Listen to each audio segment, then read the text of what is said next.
Jamaah sekalian, alhamdulillah wa syukurillah, kita masih diberikan taufik hidayah dan kesehatan oleh Allah Subhanahu wa taala sehingga kita bisa hadir sholat berjamaah di masjid yang mulia ini.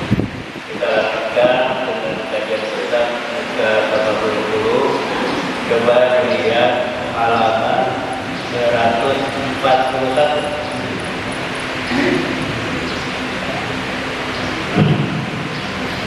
Wa kataba Salman al-Farisi ila Abi Darda radhiyallahu anhu.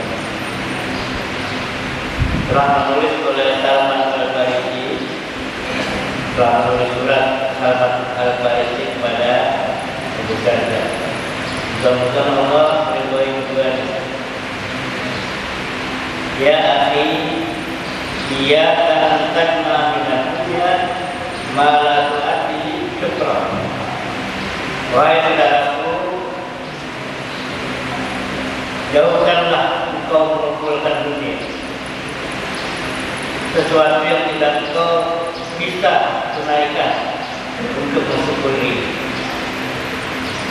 Jadi kalau kita mencari dunia dan kita tidak pandai untuk bersyukur dengan dunia itu, maka lebih baik jangan mengumpulkan dunia. Fa inni sami'tu Rasulullah yaqul, karena aku pernah mendengar Rasulullah bersabda, "Yujawwi sahibi dunya allazi ata Allah fiha wa malahu baina yadayhi." Pernah didatangkan orang yang memiliki dunia, dia bertaat kepada Allah dan hartanya ada di depannya. Kullama takaffa bil sirat, ketika dia di padang mahsyar menjembatani jembatan siratal mustaqim, qala lahu inni, jadi hartanya itu mendoakan dia.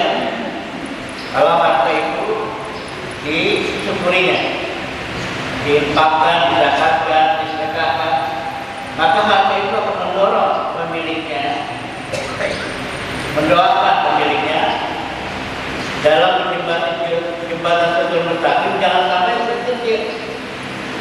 Jadi harta itu mendoakan. Itu kalau harta itu dipakai untuk berinfak fisabilillah. Ibni, lanjutkan kata harta itu. Jadi harta itu bisa ngomong nanti ya. Kalau harta itu nggak dizakatkan, itu bisa ngomong. Jatuhkan orang ini klaim, saya tidak pernah diinfakkan, jadi saya menderita di dunia ini. Ya. Saya menderita dipegang oleh orang ini, dia murid mana? Jadi hartanya mendoakan supaya orang ini jatuh dan dibatas siratal mustaqim. Tapi ini sebaliknya yang bagus ini. Faqad ada Allah. Kau telah menunaikan hak Allah. Kau telah mengeluarkan zakatnya, kau telah mengeluarkan infaknya. Jadi kata harta aku merasa senang dipegang oleh engkau. Kapan ada itu hak Allah. Semua jauh bisa di dunia. Kemudian didatangkan orang yang memiliki dunia, allazi lam yu'illah biha, tetapi dia tidak taat pada Allah. Dia berharta tetapi tidak taat pada Allah. Wa malahu baina katifaihi, dan hartanya ada di antara keduanya menjadi saksi. Kullama takaffa bi sirat, ketika orang itu menjembatani atau melewati jembatan siratal mustaqim, qala lahu malu, hartanya menjumpai dia. Dan mendoakan hidup baik. Wailah, silakan engkau. Ya. Kalau engkau dulu memegang saya atau harta di tanganmu, tapi tidak diberikan hak Allah dan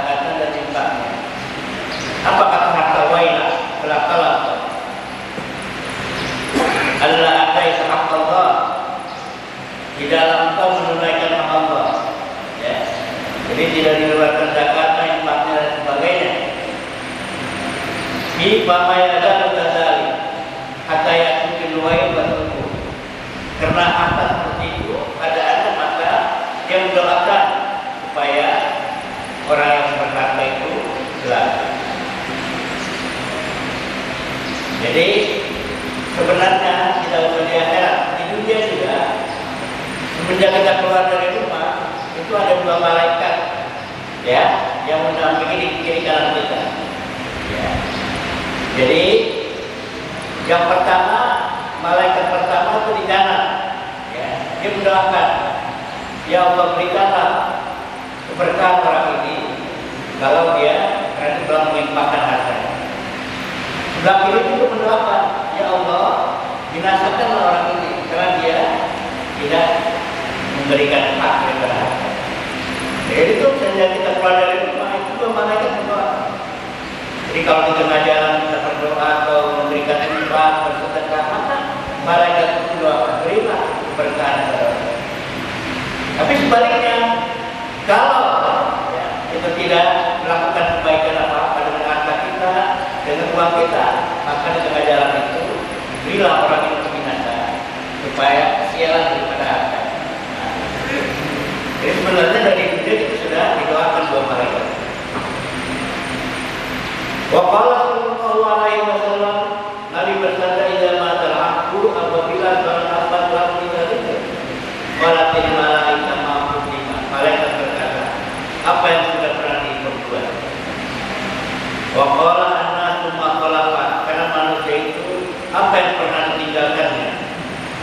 Wa qala sallallahu alaihi wasallam, Nabi bersabda, la tattakhidhu abdi'atan fatuhibbud dunya.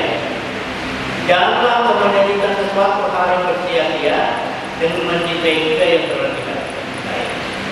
Jadi silakan kita mencintai dunia, tapi jangan yang berlebihan. Apa saja yang berlebihan itu tidak baik. Makanan yang halal baik, tapi kalau berlebihan itu menjadi makruh. Bahkan bisa menjadi haram. Ya. Boleh kita makan, kenyang, sampai kebakaran, itu dosa. Dosa kepada siapa? Pertama dosa kepada Allah, kedua dosa kepada perut kita yang tidak menampung, kita paksa sampai kekenyangan. Akhirnya jadi sakit. Ya. Jadi apa saja yang berlebihan tidak baik. Dia malam sholat, ya itu juga nggak baik. Sebab sholatnya udah lama, seminggu dia udah bosan. Ya, udah bosan. Kenapa? Karena terlalu banyak. Ya, mestinya wajar-wajar saja sedang-sedang. Tidak berlebihan, juga tidak kekurangan. Apa saja yang berbeda tidak baik, yang jelek ataupun yang baik. Kenapa? Karena kebaikan yang terlalu sering itu juga bisa menjadi bosan. Ya, tiap malam sholat tahajud, satu malam mungkin 100 rakaat. Baru 3 hari bosan. Ya, besoknya tidak mau lagi sholat, bosan capek banget. Ya, nah itu jangan sampai begitu. Lebih baik kita sholat tahajud 2 rakaat, tapi tiap malam supaya tidak bosan. Itu yang dimaksud. Jangan berlebihan. Warubiyan antara bulan malam min masih ajadan. Diriwayatkan bahwa ada seorang ya, yang mendekati Abu Darda wa arada su'an, dan dia ingin berbuat jahat kepadanya. Faqala Allahumma man fa'ala bi su'an. Ya Allah, kalau ada orang yang bermaksud jahat kepadaku, ma'ati ismahu, maka jahatkanlah kepadanya. Ini orang sufi begini Pak. Orang sufi diperlakukan jahat, tapi orang itu didoakan. Ya, apa katanya di sini? Ma'ati ismahu, jahatkanlah kepadanya. Meskipun dia bermaksud jelek kepada saya, tapi saya terkait. Bayangkan. Wa atil umrahu, panjangkan umurnya. Wa asil malau, perbanyak pahala. Didoain. Kenapa? Karena dengan banyaknya harta, nanti dia akan lupa kepada Allah. Nah, ini jelek. Pandukai Parma, bagaimana dia melihat memandang roha katrotal mal, goyatan bala nasihatul ilmi. Dia akan menerima musibah, padahal badan sehat. Watul umri, umurnya juga panjang. Di annaula buddha ayub qoliwat dia, karena keadaan seperti itu dia akan melampaui batas atau berbuat dolim kepada Allah. Nah, ini maksudnya. Jadi kalau kita sehat, seringkali kesehatan kita digunakan untuk hal-hal yang jelek. Seringkali harta itu digunakan untuk yang jelek. Itu dimaksud dengan rupiah. Makanya saya lalu mengatakan, silakan rebut dunia, miliki dunia, tapi jangan berlebihan. Karena kalau kamu berlebihan dalam mengejar dunia, kau akan lupa pada Tuhan. Kau akan lupa pada jalan yang benar. Padahal besok pagi sudah meninggal dunia dan kita tidak sempat lagi bertobat. Itu.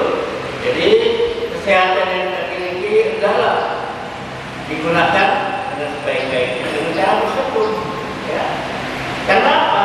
Karena orang menilai betapa pentingnya sehat kalau dia sakit-sakitan. Sudah sakit-sakit lagi yang merasa ya itu enak. Tapi selama masih sehat dia tidak melihat kenikmatan. Dia sudah mensyukuri nikmat itu. Itu yang maksudnya. Jangan sampai kita lalai.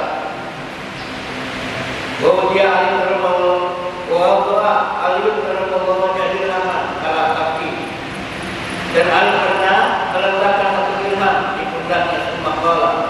Inna kamalam tukrik ani bahkan kau. Jadi kata Imam Ali, saya baru duit 10.000. Ya, kalau uang ini tetap di kantong saya, itu berarti tidak baik bagi saya. Mestinya uang itu saya keluarkan untuk infak. Ya. Jadi kalau saya punya uang 1 rupiah saja, saya keluar dari rumah, itu pulang saya ke bawah uang, saya akan infakkan di luar. Jangan sampai uang 10.000 dari rumah datang ke masjid, sampai pulang masih segitu juga. Kenapa? Karena di masjidnya tidak tahu, mesti ditaruh. Ini maksudnya. Jadi kalau saya bawa uang dari rumah, pasti saya akan sedekahkan jalan untuk kebaikan. Ya, dan saya